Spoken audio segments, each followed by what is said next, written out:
how to use Roblox Studio for beginners. So let's get straight into the video. It's a very simple and easy step-by-step process.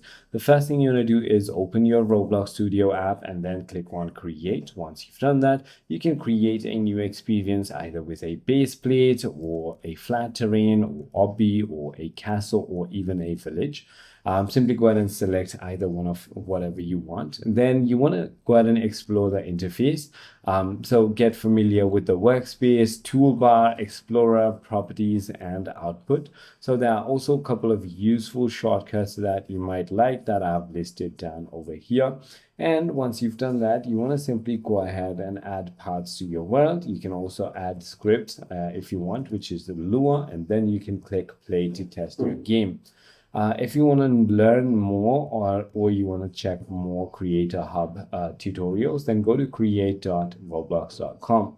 I hope this video clarifies everything for you. If you have further more queries, feel free to comment down below and I'll see you on the next one.